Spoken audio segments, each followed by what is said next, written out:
ഒറ്റ ദിവസത്തെ ഉറക്കക്കുറവ് കൊണ്ട് തന്നെ നമ്മുടെ ഗട്ടിനുള്ളിലെ മൈക്രോബയോം വ്യതിയാനം സംഭവിക്കും. അതുകൊണ്ട് ഇൻഫ്ലമേഷൻസ് ഉണ്ട്. അതുപോലെ തന്നെ ഉറക്കം കുറഞ്ഞ് കഴിയുമ്പം വിശപ്പ് കൂടും. അതെന്തുകൊണ്ടാണെന്ന് ചോദിച്ചാൽ ഉറക്കം കുറയുന്നതിനനുസരിച്ച് ഗ്രനിലിൻ എന്ന ഒരു ഹോർമോണിൻ്റെ ഉൽപ്പാദനം നമ്മുടെ ശരീരത്തിൽ കൂടുകയാണ്.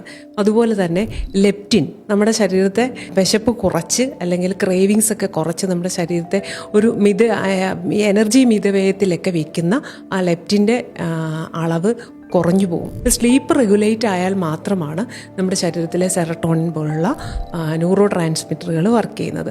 ഇവയൊക്കെയാണ് നമ്മളെ എവേക്ക് ആയിരിക്കാൻ ഹെൽപ്പ് ചെയ്യുന്നത്.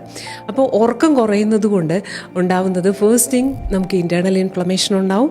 അതുപോലെ ബ്രെയിൻ ഫോഗിങ്, പിന്നെ റെസ്റ്റ്ലെസ് ലെഗ് സിൻഡ്രം പോലെ കാലുകളൊക്കെ അടങ്ങിയിരിക്കാനുള്ള ബുദ്ധിമുട്ടുകൾ ഒക്കെ ഉണ്ടാകും. പിന്നെ നമുക്ക് ക്ഷീണം, എല്ലായ്പ്പോഴും അത് പറയാതെ തന്നെ നമുക്കറിയാവുന്ന കാര്യമായി ക്ഷീണം കണ്ടിന്യൂസ്ലി. പക്ഷെ അത് ശരീരം അഡാപ്റ്റ് ചെയ്യുന്നതിനനുസരിച്ച് നമ്മുടെ ശരീരത്തിൽ മറ്റു പ്രതിസന്ധികൾ, ഇൻഫ്ലമേഷൻ പോലുള്ള കാര്യങ്ങൾ ഒക്കെ ഉണ്ടാകും.